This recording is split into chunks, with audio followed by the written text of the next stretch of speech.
Everybody, welcome this morning. I'm Professor Javier Muñoz-Díaz, and will be the facilitator of this table or the panel called Queer and Trans Life on the Margins. Today we have 4 presenters, including myself. Everybody gonna have 15 minutes to give their talk, and they're gonna have time to have a discussion about 15 minutes. Okay, so I'm gonna follow the order in the program. I'm gonna be in charge also taking the time and everything. So I'm going to introduce each speaker before they go to the point. Okay. I invite everybody. Please, you have a link. You can read the full bios of the presenters. I'm just going to read the first line.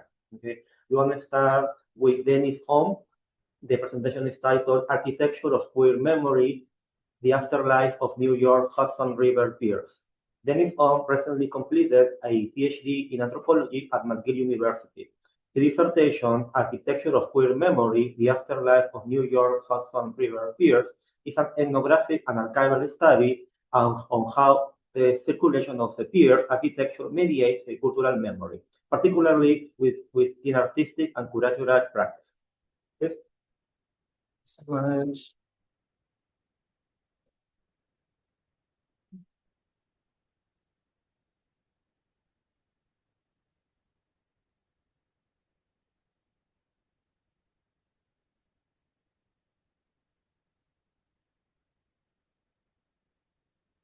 Okay.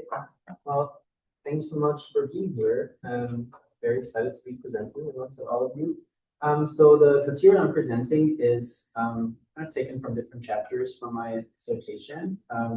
And yeah, so it's like I can't go quite in like detail in certain things. So like I would encourage you if you want to know more about some of the ethnographic material, we can discuss more in the discussion later. Okay, so in 2021, the Whitney Museum of American Art unveiled the $18 million sculpture Days End by artist David Hammonds. Perched over the water at the edge of Gansevoort Peninsula on the west side waterfront of Manhattan, the skeletal structure traces the exact outlines, dimensions, and location of former Pier 52, which was demolished in 1979. The sculpture is presented as a monument to artist and architect Boardman Clark, who carried out a site-specific intervention into the pier in 1975. The Whitney curates Days End as a mnemonic device that establishes a fleeting yet material connection to the pier's vanished past, in particular to the history its history as a queer trans space to live, survive, gather, and have sex. Acknowledging these subcultural and artistic histories enables the museum to justify its presence on the waterfront, where they opened their new building in 2015. At the same time, Days End is inserted into the Hudson River Park, the very landscape that facilitated the displacement of marginalized queer and trans people of color who used the piers throughout the 1990s as their most important gathering space in the city. This produces a central contradiction.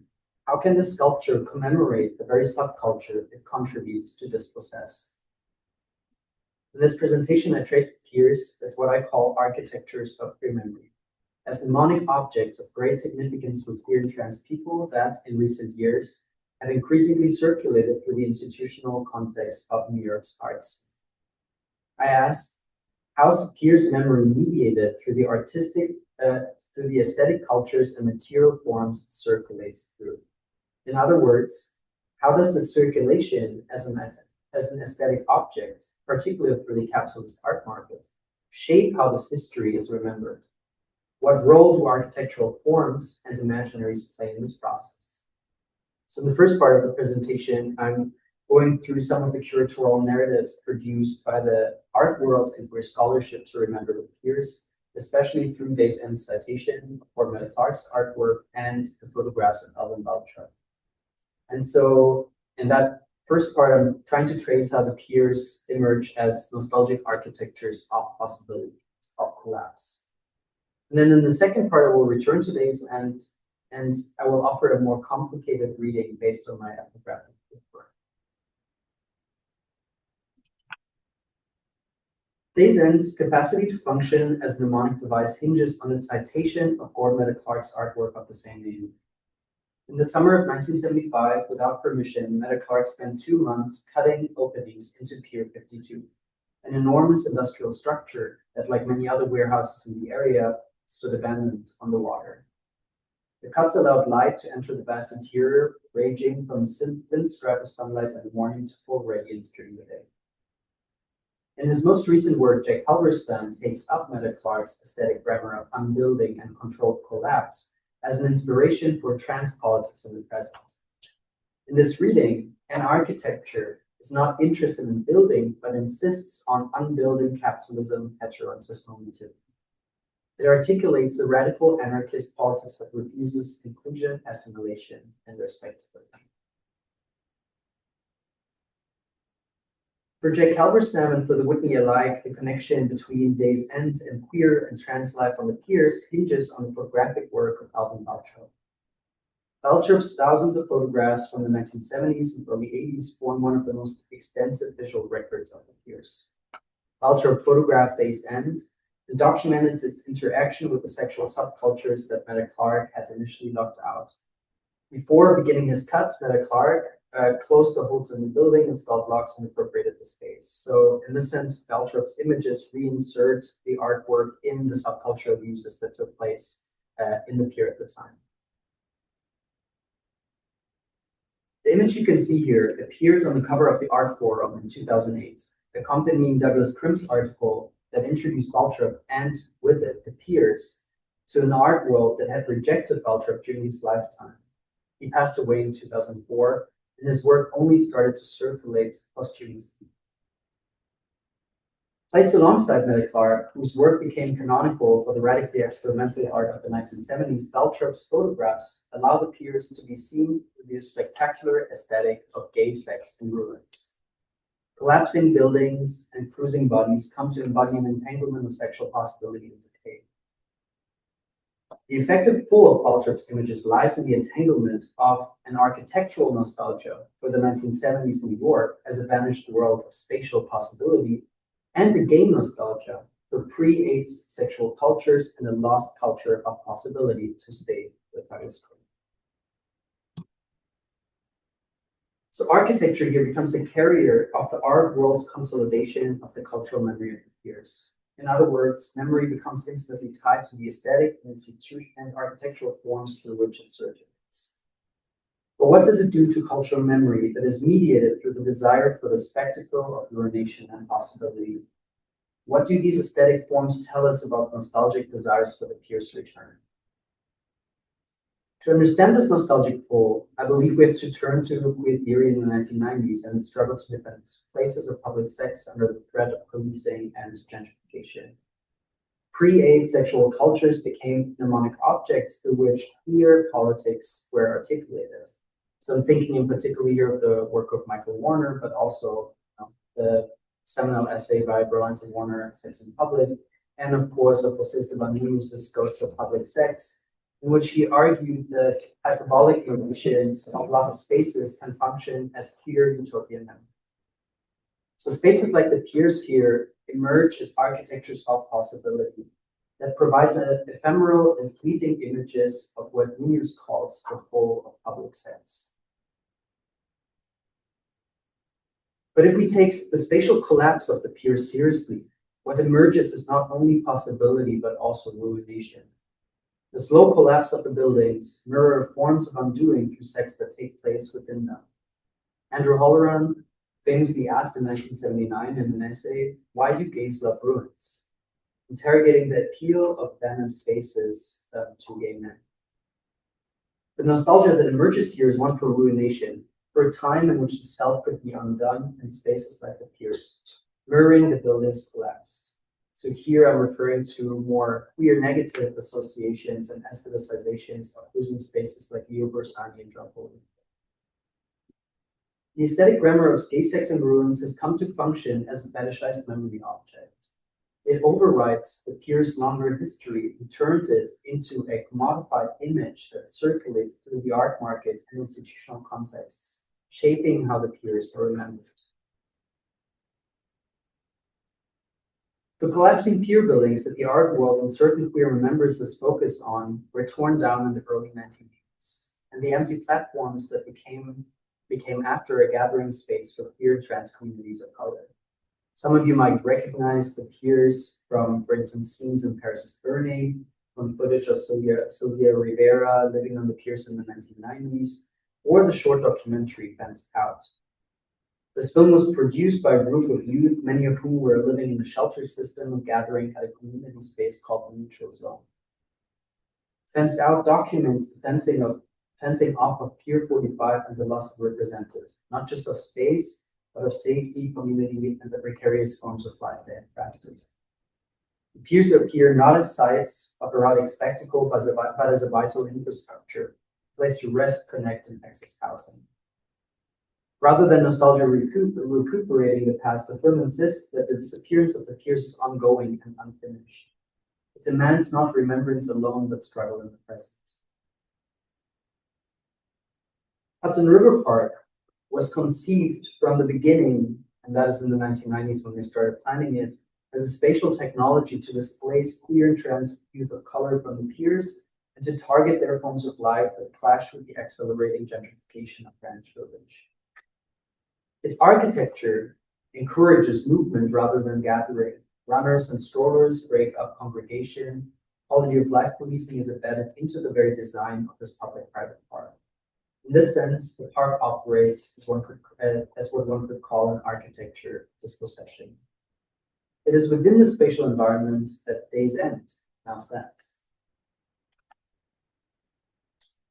With that, I want to return to Day's End and to the story of how it came into being. According to the Whitney Museum, in 2014, the museum's director, Adam Weinberg, invited Hammonds, who's the artist, to tour the nearly completed museum. Hammonds showed little interest in the galleries and instead focused on the view of the Hudson and what remained of the piers. Weinberg explained that this had been the very location of Gordon Miller Clark's Day's End. Hammonds said very little, left, and ghosted the Whitney's emails. Weeks later, Weinberg received an envelope containing only a sketch titled Gordon Miller Clark Monument at Pier 52, which he interpreted as an invitation to build a monument to the pier's queer and trans history.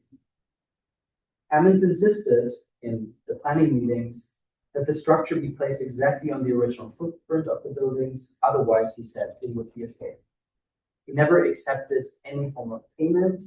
He attributed the authorship to Gordon Miller Clark, to Adam Weinberg, to the structural engineer, but never claimed the authorship, and did not appear at the dedication ceremony. What do we make of this refusal, given David Hammond's long-standing critique of racial capitalism and the liberal art world's representation of the Femmes? And why, when you look very closely at the sketch, does an erased line reading iron frame remain faintly visible? Rumor has it that the Whitney did not want just any project from Hammonds. What they really were hoping for was a reiteration of his famous piece Concerto in Black and Blue.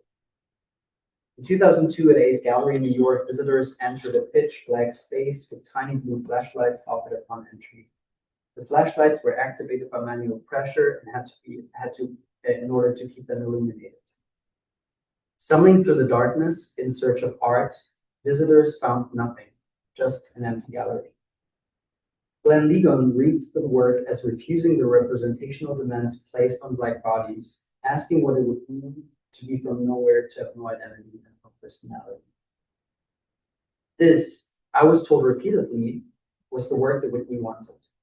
The intention behind showing this and showing Hammonds the enormous column-free gallery space they just built did not escape Hammonds. To his friend Kelly Jones, he said, "The Whitney needs me, but I don't need the Whitney." Some people inside the Whitney think Hammonds tricked us. Someone told me during my food work. We scraped together millions. We hoped for a Concerto in Black and Blue, and this is what we got. Perhaps Day's End is a joke after all, but one that the Whitney realized only until it was too late. Let me return to the photograph I showed you at the very beginning.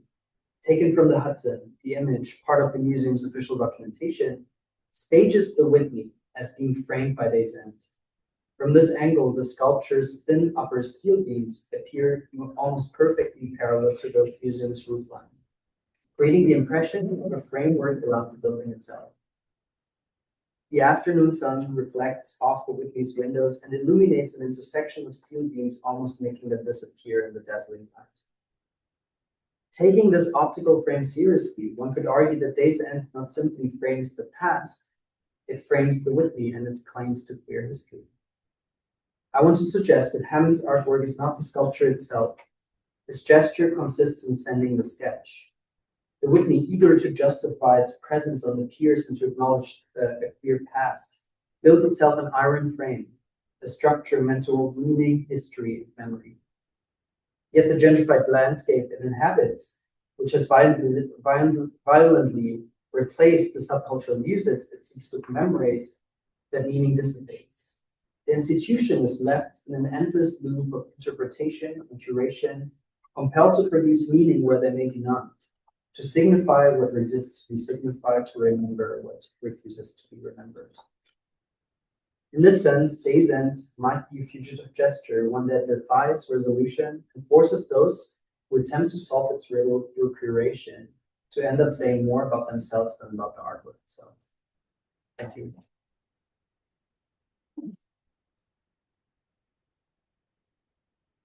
Thank you so much, Denny. We're going to have our second presenter, Rocío Rodríguez. The presentation is titled Queer Cartographies, Urban Space, Class, and Racialized Survival in Cheng, Thom's, Piers, Femmes, and Notorious Liars. Rocío Rodríguez is a master's student in Roman languages at Texas Tech University, specializing in race studies, women's studies, and queer trans studies, where she also served as an instructor of beginning Spanish courses. Please, Rocío.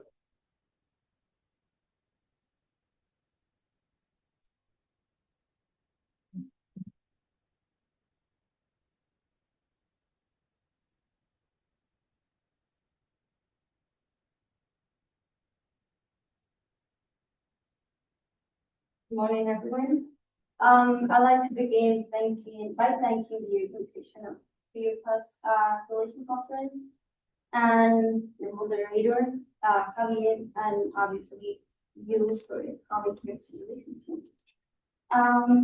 Today, as Javier says, I will be trying to discuss Kate Thom's novel, Piers and Notorious Liars, a dangerous trans girl with fabulous memoir.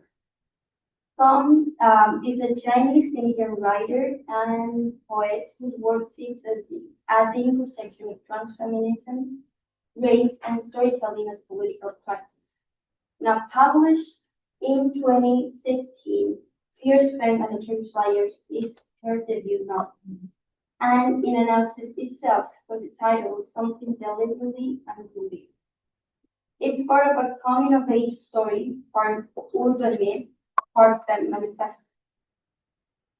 As Thom herself insists, it's a dangerous story designed to burst through doors like a glittering wind. The novel follows an unnamed trans girl who escapes her family home in gloom. She arrives in the city of smoke and lights where she finds community and a chosen family. She joins a gang of femmes called Lipstick Lacerators, whose visibility and collective action to survive the city's hunting. Now, what I'd like to argue in this project in progress is that this novel does something specific and important with urban space. The city in Thom's text is a structure of exclusion that her character actively, collectively, and imaginatively makes.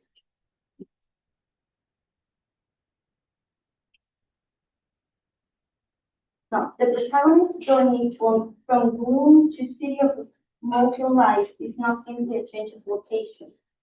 Gloom is a structure of colonial violence, of family expectation, and of gender intelligibility. Thom reminds us that gloom was built as a moment of victory on sacred indigenous land. It is an urban space defined by hunger tinted glasses, where the protagonist's immigrant parents' home is a cooked house. a space that literally cannot contain her. Her arrival to the new city is an entry into something more unstable and more alive. Thom describes it like this. In the city of smoking lights, they say anything can happen if you dream it. As soon as a tall tale leaves your wicked mouth, it falls to the ground moments and warm, mingling with big possibility. Thom refuses to let the arrival to the new city be a solution. The city of smoke and light is not an utopia. It is a space already structured by violence, polarism, and economic exclusion. By Thom's protagonists refuse to simply absorb their struggle, they make themselves an active response to the city's hostility.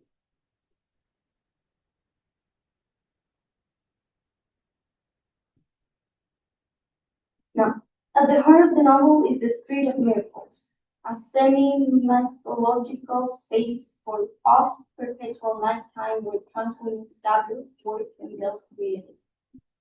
Its origin is explicitly violent. A trans woman was murdered there, and Thom tells us that it was respired blood that brought about the perpetual nighttime. Her bones still lie somewhere beneath the cobblestone, being transferred to. What Thom does here is remarkable.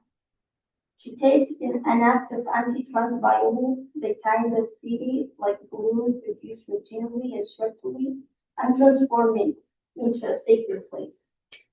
In his analysis of the novel, Javier Muñoz-Díaz notes that Thom is sacralizing trans history by turning this victim into a transcessor, a myth for a mother whose death is not erased but metabolized into collective memory and collective armor. The Street of Miracles functions, in this sense, as a living queer archive where history is held in the cobblestones themselves.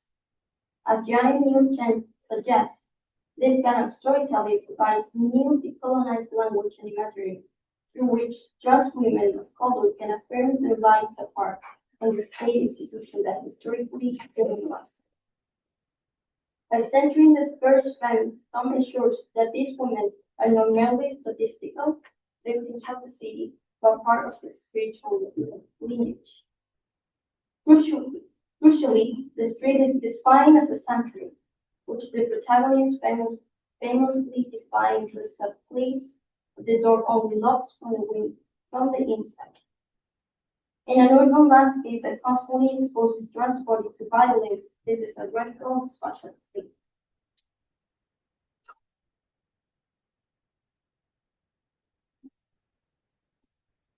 The collective dimension of this project becomes most visible with the listed lacerators. The gang forms, or rather intensifies, in response to the murder of one of their own, Soraya. The response is fundamentally special. They move through the city differently, they mark it, and they claim it.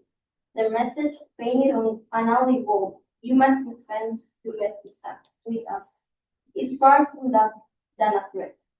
It is a territorial inscription written directly onto the city's surface in bold listing. By tangling the walls and reclaiming the inhabited routes where trans women are traditionally targeted, the gang transformed the city into a zone of insurgency and visibility. This is also where the question of class becomes impossible to ignore. These women have been systematically excluded from the kind of urban belonging that the city reserves for others.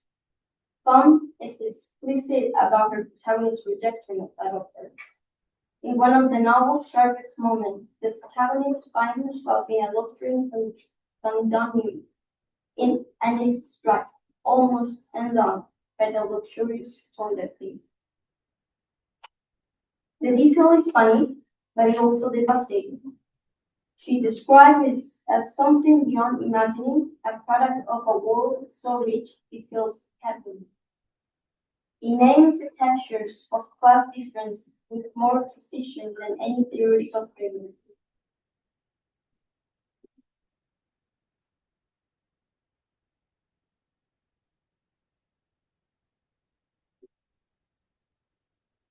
To conclude, I want to return to where Kate and Thom begins with a firm protection of the safe spaces and an insistence on danger stories. The country rise has swelled up from inside when you least suspect it, like the voice of a mad angel whispering of the conclusion you're about to unleash. I close with this image since it captures the true project of the novel. Pure Femmes, a Notorious Liar is not a document of trust suffering, nor it is a plea for inclusion to the vast powers of the middle class. It is a tender story that insists trans women are forward and not merely objects of urban geography as its active authors.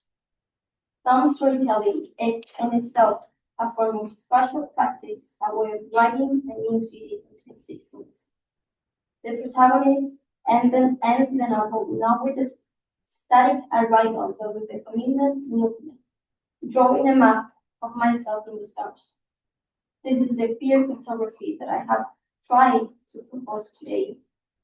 It is not a fixed map of a physical city, but a living one, made in motion, made in community, and made in defiance of every structure, like playing women, that these women have no right to space.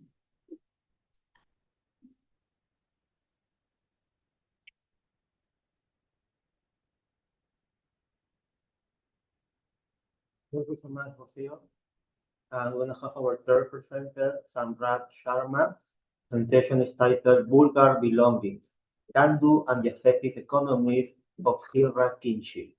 Samrat Sharma is a dual-titled PhD scholar in curriculum and instruction and women, gender, and sexuality studies at the Pennsylvania State University.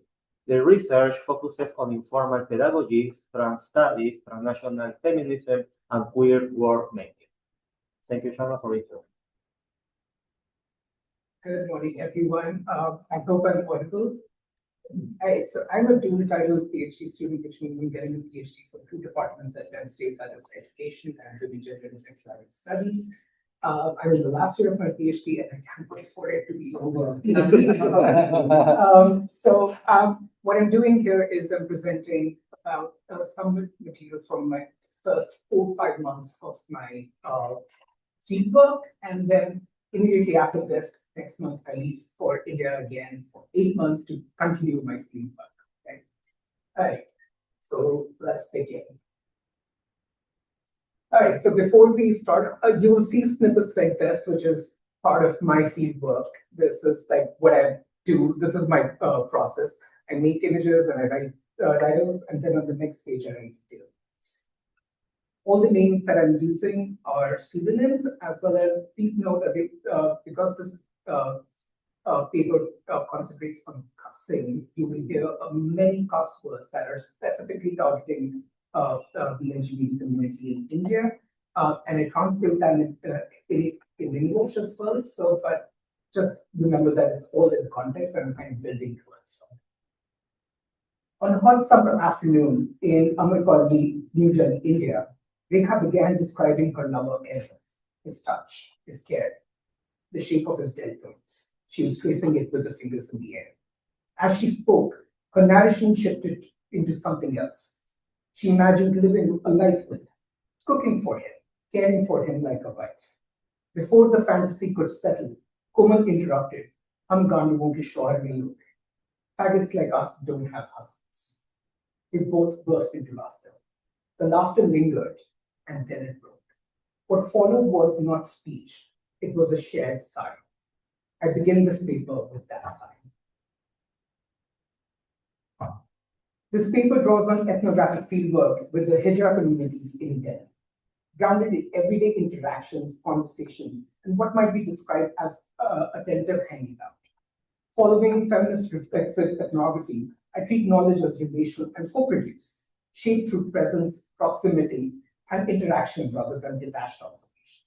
Rather than approaching speech as simply expressive, I build on the work that understands practices like Gali or cussing as relational and affective forms of social action, through which intimacy, hierarchy, and belonging are negotiated in real time.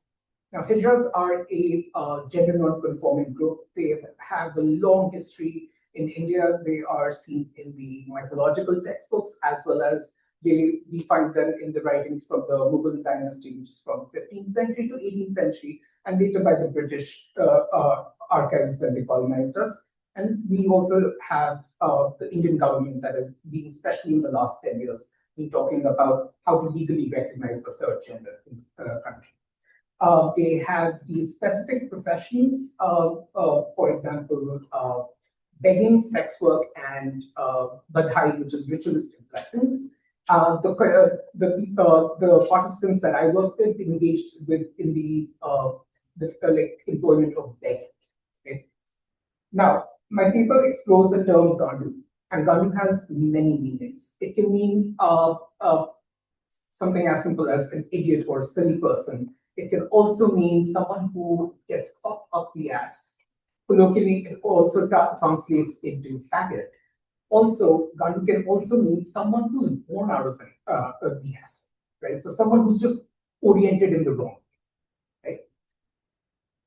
Now, Gandu is a caste-saturated, feminizing slur in North Indian context.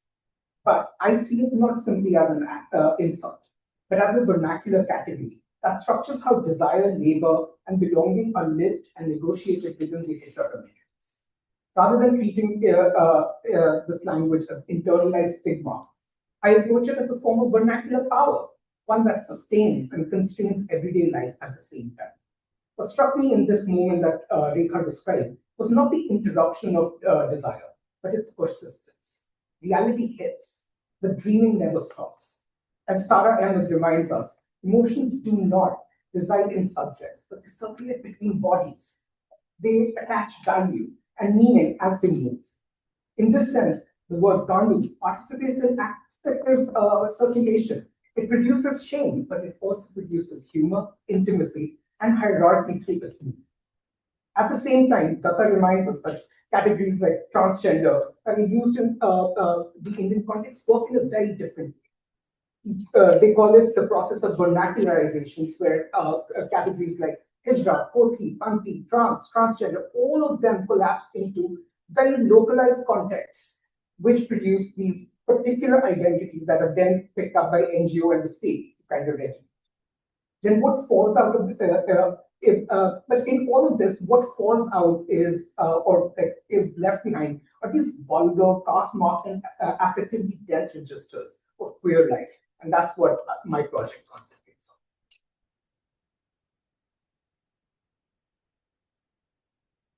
on. Oh, sorry. In the scene that Rekha describes, Gandu does not erase Rekha's fantasy. It kind of repositions it. The possibility of a husband, home, and care is simply not denied. It is collectively understood as something unattainable or something that must be laughed off as a joke. The laughter is not dismissal. It is a recognition of the state. The sigh is not defeat. It is the shared inhabiting of that limit. Here, desire continues, but without expectation that it will translate into socially recognized kinship. What cannot become kinship is still felt. It is still imagined. The persistence of attachment, even in the face of impossibility, resonates with what Berland calls cruel optimism. Attachments that sustain life even as they remain structurally out of reach. This is precisely what sanitized narratives cannot hold. They are these forms of desire that are neither fully liberatory nor are they fully foreclosed, but they are lived within contradictions, these messy moments that queer life inhabits in salvation. Now, this tension becomes sharper within the economic life of the gharana. Gharanas are the houses in which the Hijras live, so which has a guru, that is a teacher, and then chelas, which are disciples, right?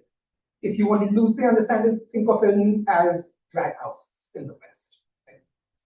In one instance, Rekha's guru or teacher reprimanded her for continuing her relationship.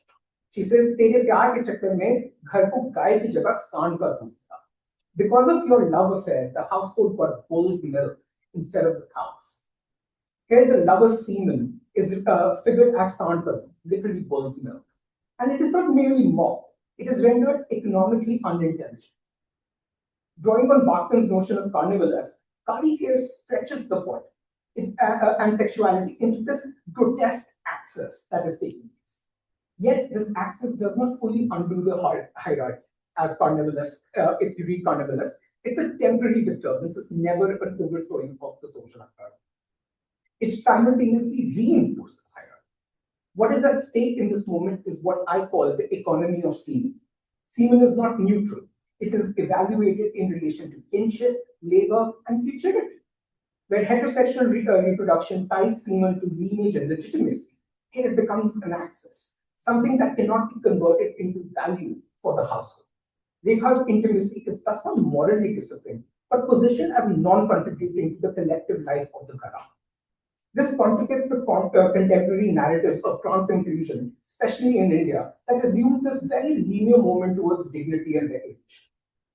This often overlooks the intimacy itself that may be rendered excessive or out of place within existing kinship arrangements. And yet, within this, even in this moment of discipline, Rekha and Komal exchange a glance, a slight smile, a sheepish smile. Much to the disappointment of Foucault, regulation is never total. Desire always finds a way of leaving. No pun intended. This vernacular power, however, does not travel very easily into the public space. One afternoon, as Rekha, Komal, and I were walking towards a traffic signal where they performed their begging, a group of schoolboys, no more than 15 years of age, began following us. They started calling us Meetha, Dilruba, Hildun, Janiman, which means the sissy or beloved, darling, right? One who swishes a lot. All of these terms are used to derogate LGBT men and Hijras in the country. We laughed, probably with a mix of childhood trauma and now seemingly powerlessness of these words. Komal turned around, almost in a flirtatious manner, and responded to the most vocal boy. "Kachhe mein peshab ki umar mein ishq na lada, galat type ka gila kacha hoga." Don't try to romance at an age where you're still wetting your underwear. It will be the wrong kind of wet. The boys laughed at the friend to whom Komal retort was aimed at. But this moment became about masculinity. Masculinity became unsettled. The registers shifted. Galeech kutiya thappad marna. Dirty bitch, I will slap you. Dikhao kaisi mardangi se tera kacha gila hoga. Should I show you what manhood will wet your underwear? This was followed by the pumping of the chest. This boy attempting to lunge at Komal while being held by his friends. Gandu, mother child, faggot, motherfucker. Limon suggests vernacular insults as a form of mock aggression, capable of producing both intimacy and hierarchy. At the same time, Udupa reminds us that abusive speech is shaped by positionality. Who speaks, who is addressed, who is made to listen. Within Hijra kinship, such language can produce belonging, discipline, even humor. Go back to the first example, Gandu Kishore Nahi. But in public, it collides with dominant masculinities that reinsert themselves through escalation and threat. Rekha told us to run. As we ran, Rekha later reflected, the danger was simply not the insult. It was that these were boys in school uniforms already inhabiting that violence. And the only result of this was death. Gandu here reconfigured the order of masculinity in public. It was upper caste, verbal, loud, muscular. It was them. Versus failed masculinity, us. Whoever we were not them. Gandu here signified the ones who had to listen and not answer back. The ones who get beaten up. Maybe even need to die in order to restore order back in society. Across these moments, I've argued that Gandu is not a merely linguistic artifact. It kind of participates in this vernacular system through which desire, labor, and survival is often negotiated. They shape who can aspire to kinship, whose intimacy is rendered excessive, and where belonging kind of becomes possible. At the same time, these terms do not eliminate desire, they reconfigure it, especially within lived lives, within the limits that are collectively recognized, but they are never fully accepted.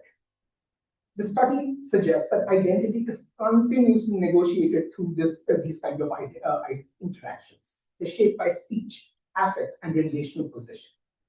If any contemporary or queer politics attempts to seek inclusion through respectability, then terms like Gandu, they kind of mark what should be left behind. These are the terms that cannot be recognized within academia. Just Bpoa reminds us regimes of recognition simply do not include, they regulate and normalize. Then what is excluded is precisely this presentation. The vulgar, the caste mark, and the affective complexities of life. Sanitization is then not just about representation. It is about which forms of queer life are allowed to count, allowed to speak, and who are allowed to discuss things. Thank you.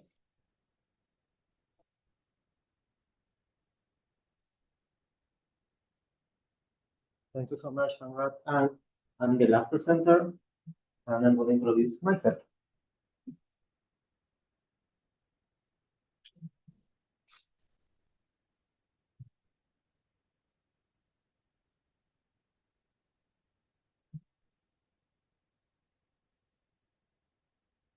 I'm Javier Muñoz-Díaz, Assistant Professor at SUNY Farmingdale in Long Island. This presentation is based on a contribution to the Handbook of Global Trans Cinema focused on trans cinema from Ecuador. The title is Beyond Backwardness, Working Class Trans Experiences in Ecuadorian Cinema. The presentation examined the representation of Ecuadorian trans people in two documentaries, Ángel 2011, directed by Sebastiano Dayaga Balba, and La Playa de los Enchapirados, The Beach of the Enchapirados 2021, directed by Iván Morán Zambrano. I am interested in how impoverished and racialized trans people of Ecuadorian origin have engaged in localized experiences. Marcio Shoa proposed the concept of localization to highlight the political agency of Venezuelan transgender women, who are pejoratively referred to as locas, crazy women, within processes of modernity, nation, and globalization. Although the label loca is not mentioned in any of these documentaries, I employ this critical approach to recognize how Ecuadorian trans people partake in a dissident world-making in the intersection of queerness and social class. Through a comparison of these documentaries, I recognize an overlap between, on the one hand, a sense of backwardness in contrast to modern and urban LGBTQ experiences in the global north, the documentary Ángel, and on the other hand, a sense of pride in showcasing local trans experiences situated in rural environments and with ancestral roots, the documentary Guerreros Enchapirados. My analysis aligns with efforts to decolonize the global south sexual and gender diversity by pointing out the limitations of identity politics, while highlighting the centrality of racial history and class struggle in sexual desire. As Ramos Ballesteros, Castellanos, and Vega Zuriaga have explained, the persistence of the coloniality of gender and sex is evident in the role played by racial differences in the Ecuadorian LGBTQ scene. Since Ecuador has a significant number of indigenous people living under internal colonialism, 20th century white elites promoted mestizaje, both understood as racial mixing and cultural assimilation, to unify the racially and ethnically diverse population in the service of a desired whitening of the population. In other words, indigeneity became an indicator of backwardness and undesirability, something that had to be left behind in order to access citizenship and modernity associated with whiteness. This racial history has shaped how sexual desire is manifested in Ecuador. White bodies are considered neutral and aspirational, while racialized bodies are sexualized either by lack or by excess. For instance, the mestizo of the Andes, the mixture of Spanish and indigenous people, is regarded as less desirable due to his indigenous heritage, which is considered less masculine. In contrast, the mestizo of the coast, the Monturio, the mixture of Spanish and African people, is over-sexualized in accordance with the stereotypes about blackness. The racial history I briefly outlined have here explained the perception of Ecuador's backwardness. Because the country has not reached white-coded modernity, it is perceived as hostile to gender and sexual diversity. Ángel, the first documentary. Ángel Preciado, an Afro-Ecuadorian trans person who migrated to Europe in the early 2000s, is the subject of two documentaries by Italian-British filmmaker Sebastiano Dalla Barca, Le Travestis Pleurent aussi, The Travestis Also Cry, 2007, and Angel, 2011. Both documentaries were produced by the French production company Canary Film. Le Travestis Pleurent aussi introduced Angel, aka Mujerón, Big Woman, as a member of a community of undocumented Ecuadorian trans immigrants who are sex workers in Paris. Angel was assigned male at birth and in the documentary still identified as a man. What makes him stand out from the crowd of trans sex workers is that his body combines a muscular physique. Angel was a boxer in his youth with large breast implants that he received in Europe. The documentary Angel, released 4 years later, is a sequel that followed his return to Ecuador after receiving a resident permit in France. The Ayala documentary follows traditional genre convention, talking head interviews, tracking shots of characters on the street, but also includes a reflective dimension that enriches the film's fabric. We see the character watching and reacting to scenes previously shown in the documentary. For instance, the first scene introduces the main character and his sister sending greetings from a street in Paris, in front to the Moulin Rouge and the store where he sends money to Ecuador. When Angel returns to his mother's house in a slum in Guayaquil, that same scene is shown to his family on a TV set. These reflective scenes are instances in which Angel's agency is displayed, as he decides what can be recorded and in what circumstances it can be shown, at least with his family.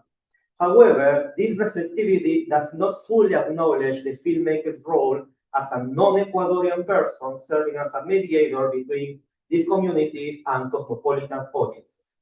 The film is inflected by an exoticizing gaze, in which Angel, conscious of his hypersexualization as an African descendant person, also participates strategically. Angel, the documentary, illustrates Ecuador's sense of backwardness regarding LGBTQ+ rights. As stated in the film, Angel Preciado migrated from his natal Guayaquil to the capital, Quito, to escape homophobia. In Quito, he was involved in the gay nightlife and activism, but he did not cross-dress, likely due to police brutality, until his travel to Europe. The documentary suggests that Angel's full realization was achieved through a movement toward more urban and modern environment progressively, first Quito, then Paris.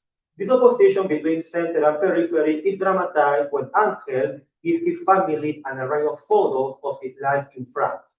While showing them large formal prints of the Dia Mundial Gay Pride, and of himself in women's clothing, he adds, open quotation, "There are millions of people in the street. You can have your picture taken with them, and they love it," end quotation.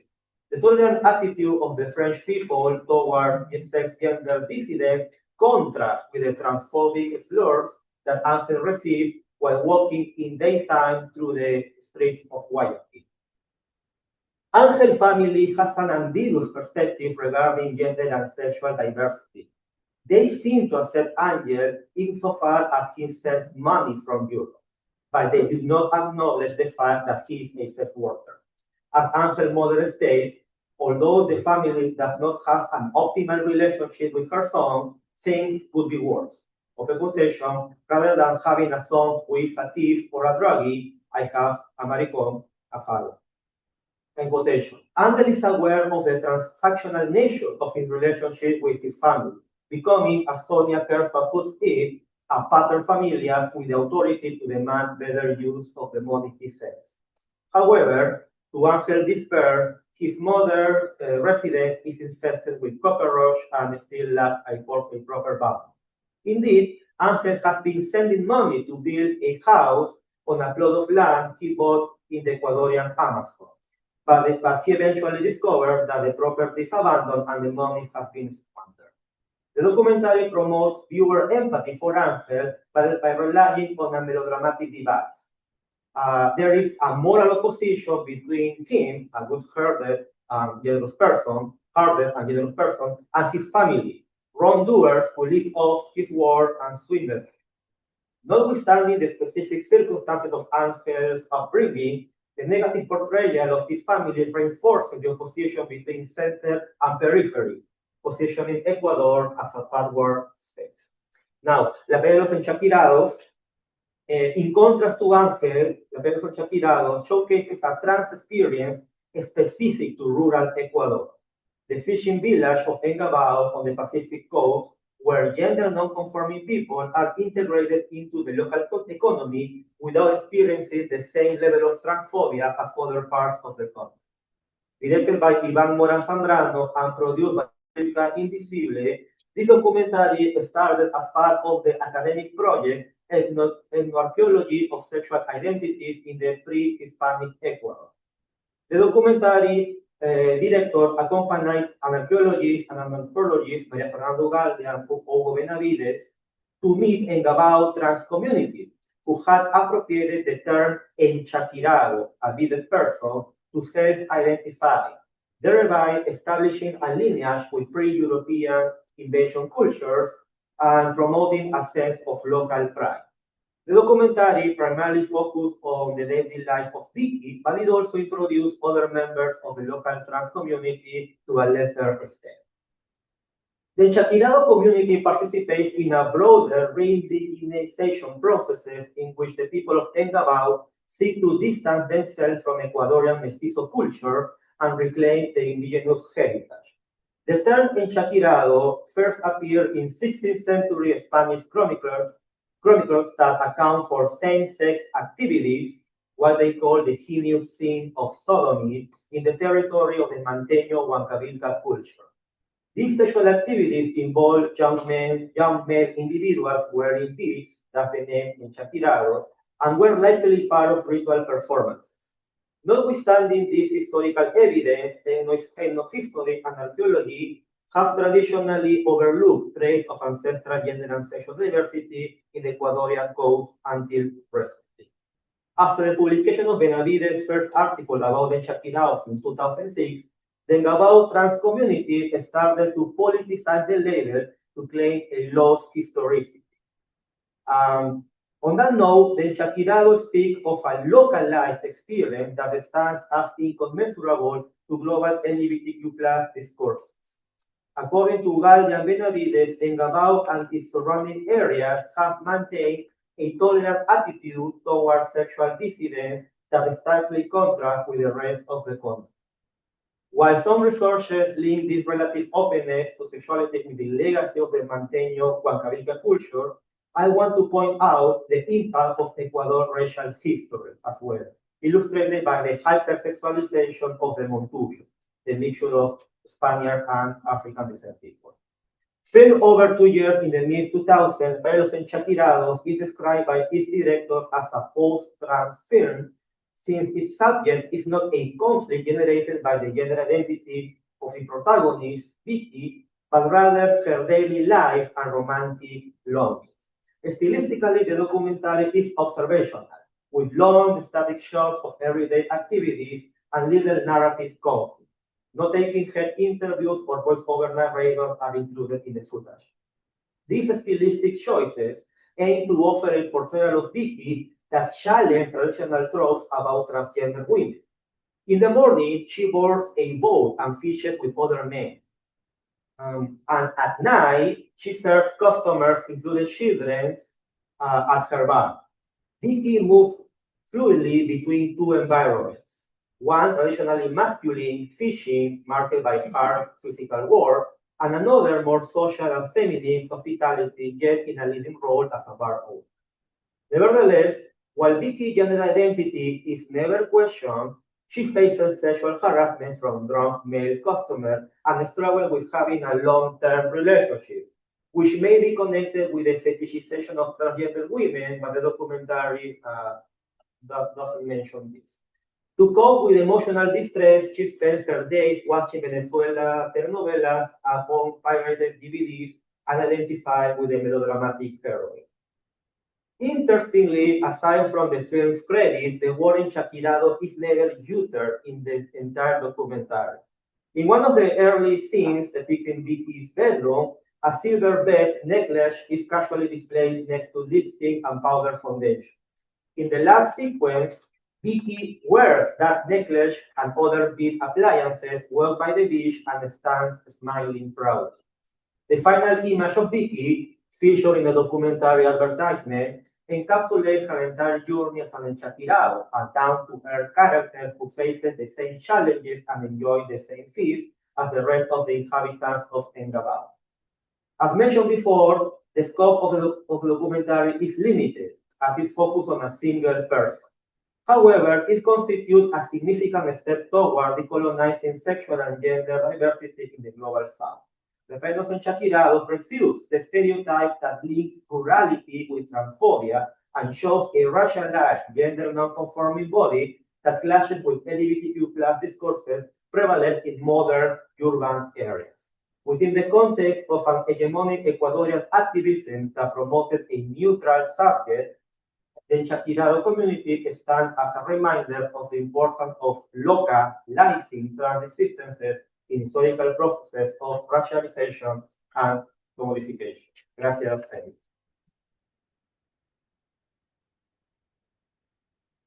Okay, good.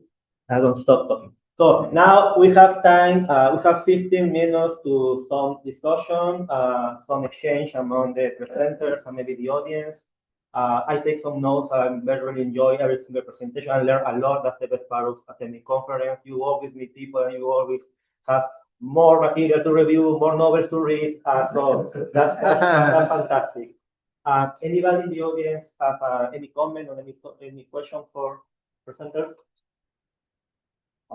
I actually have a question for both Javier and Rocío. Yes. I noticed that in both of your presentations, you have a trans-racialized core subject. And it seems to me that somehow trans experience is embedded in a geographical displacement.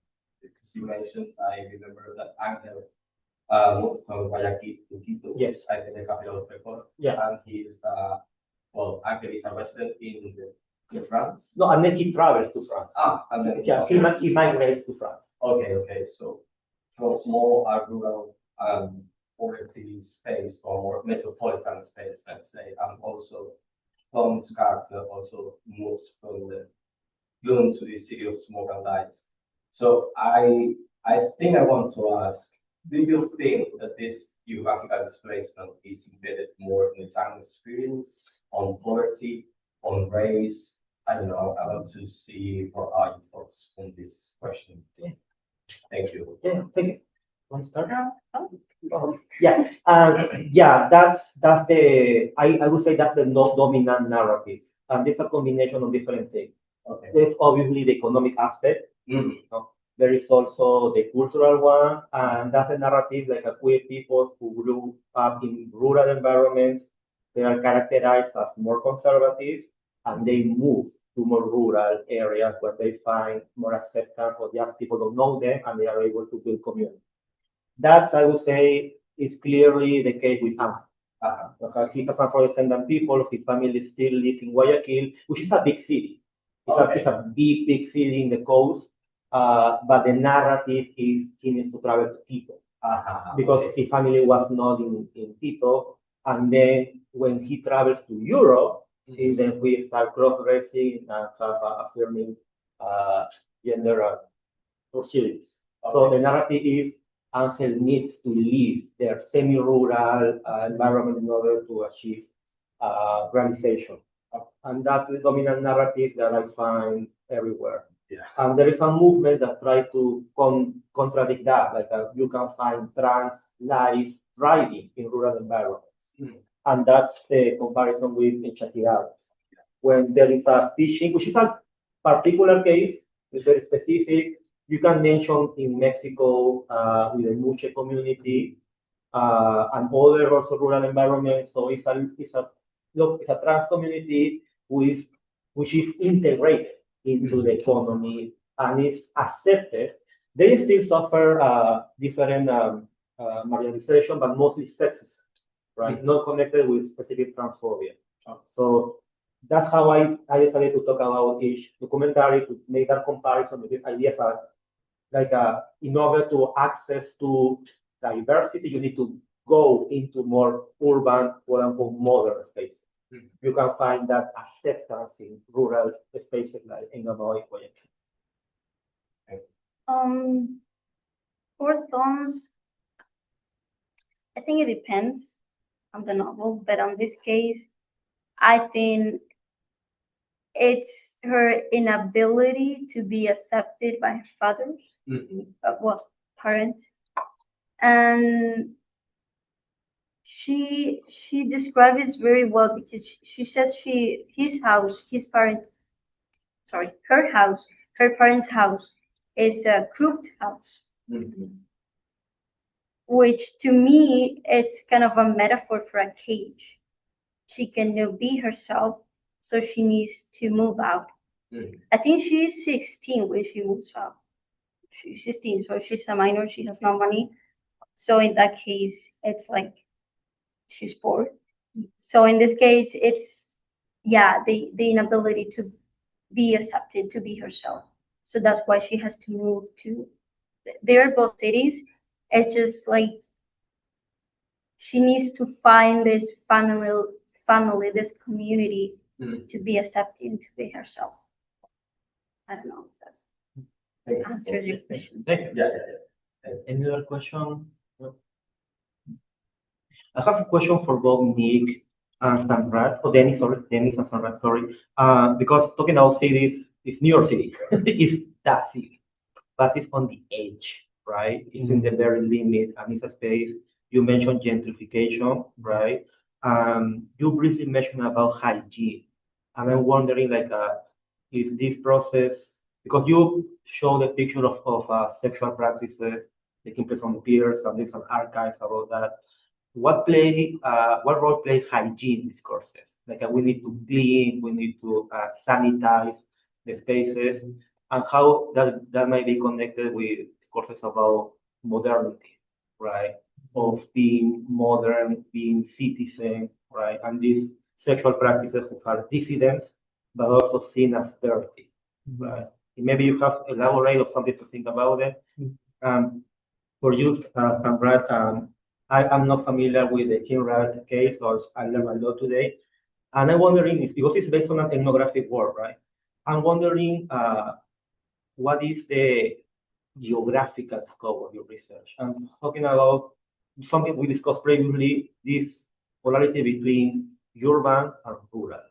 So do you explore this in more urban spaces, rural spaces, in between spaces? So what role plays the geographical setting? Yeah, I mean, Douglas Trimpe repeatedly like describes this kind of idea between, when the piers still stood as like these buildings.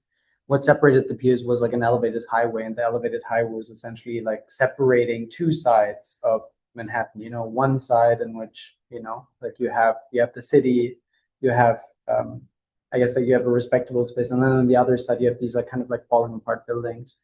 So, I mean, much of the language of like the planning of the Hudson River Park was really about the language of cleanup, so like there is definitely like a kind of like subtext of hygiene and like sanitization of the space, as in kind of like elimination of these kind of like of this hazardous kind of like, if you want to use that term, I guess like a backwards kind of like zone in which, things happen that are not supposed to be happening in the city. So, I mean, in the idea of the Hudson River Park, it's all around that kind of like, I would say like this kind of like modern language of hygiene. What I'm interested in is also like the kind of like ways in which like, especially within queer scholarship and also like within the art world, at the same time, you can see this kind of like fascination of the past of the piers, of this kind of like place that stands for anarchism, that stands for whatever, like non-modernity, like form of like, life of queer life that has been sanitized and erased. And I'm kind of like interested in that kind of, in that kind of like nostalgic desire for something that is then being projected onto that space. I think you can see that in like some of the scholarly works that engage with it, but also the artwork. There is almost like a kind of like desire for like a kind of like if you will, like a kind of like non-modernity that somehow holds a more, like is believed to hold a more kind of like revolutionary and anarchist form of urban space, you know. So there's this thing that happens that is like the Piers as a space becomes kind of like projective foil to reanimate like a kind of queer politics in the present that then is like very much, you know, embedded in the kind of circulation of these images. So these images become kind of like projective faults onto which one can like project these kind of desires for like a non-modern or like a kind of like more anarchist space. And you mentioned the word utopia, right, to describe those projections. Yeah, right? Exactly. I mean, José Esteban Muñoz's work, obviously, like the idea of like a, you know, a kind of queer utopia. I mean, he does write about the Piers like more in a fleeting way in Ghost of Public Sex, but then in another chapter where he writes about Samuel Delaney, then he's like talking more about like the Piers as a space.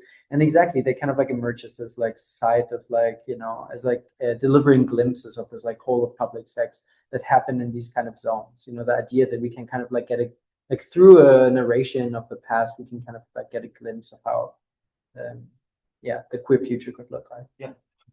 Thank you, Dennis. And so I like started the paper saying that it's in Delhi, so which is the capital of the country, and it's an urban space. And it was a very deliberate decision because like Delhi is this very interesting city in terms of how many different kind of classes, castes, religions, they all kind of merge with one another, and they brush shoulders, but at the same time there is hierarchy. So there is that space. However, when I did start this project, I did go into the rural space as well. And I found that the affective economies was completely different the way urban academia and urban spaces imagine queerness. And what I did was basically, there's this thing in the rural India, it's called Londa Nach, which is basically drag, right?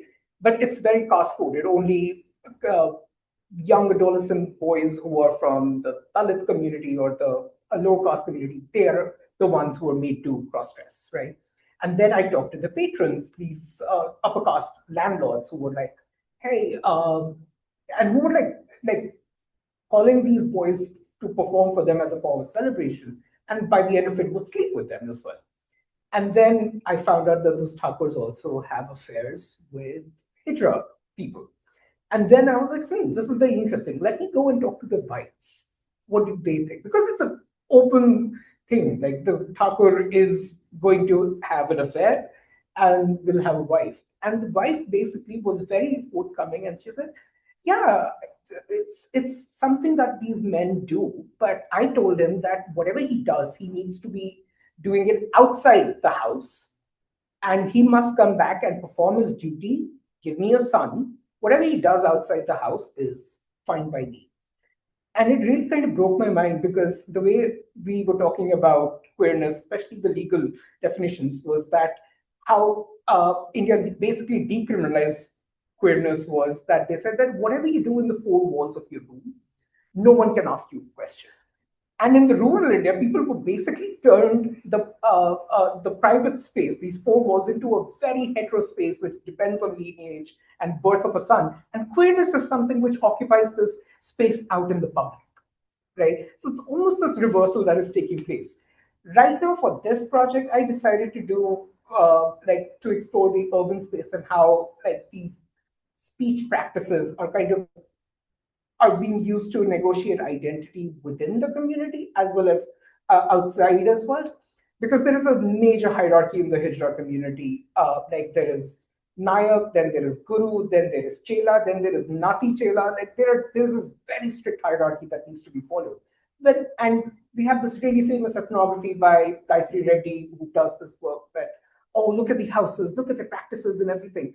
And then every time I would go back to that ethnography, I was like, this is amazing work, but why is she not talking about these cuss words, right? Because it is such a subtle way of just throwing off like a word.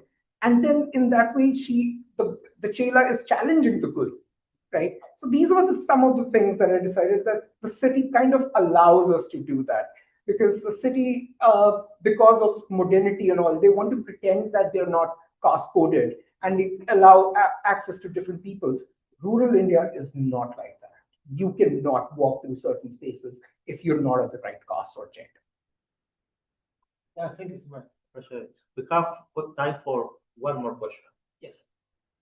Just on that vein, and this might be like outside of the scope because I know you mentioned you're going back in a few months, but I was just thinking like with the recent Trans Act and sort of shifting criminalization, how that might sort of interact with vernacularization and vernacular power. And yeah. So it's very interesting. When I kind of started working with the community in 2009, and in 2014, when the Nalsa judgment came, which legalized third gender in India, I was sitting with my participant, and my participant very, like, almost in a very devil may care sort of an attitude says, now we are trans. Yeah. It was a very interesting moment for me. And then her friend, Rekha, she says, well, I can't be trans. And I was like, why can't you be trans? She said, because I can't speak English. Right? These are these very interesting speech patterns that are kind of intersect with one another to kind of create certain identities in India. Now, Datta talks about that how all of this is kind of collapsing into trans. If you want to access some sort of resources, you have to be trans in India. Yeah. But with this new bill, my participant is not worried for herself. She's worried for me. Because the bill specially says, if you support trans lives in any manner, I can be thrown in jail, right? So now it's the point of like, we have to kind of negotiate, what will I do? And then the guru of my participant said, oh, nothing will happen to him. I was like, why? She's like, what's your last name? I said, I'm Sharma. She's like, that should answer your question because that's the highest caste. She's like, you are a Brahmin. No one is touching you, like, because of your caste. So I would be able to answer this question if you reach out to me in August. And I absolutely will. Thank you so much. Thank you so much for such a wonderful round of presentation, everybody, for the intervention. We have more time to keep talking over coffee and lunch. So see you later. Thank you. Thank you so much. Thank you, everybody. I really enjoyed it. Yeah.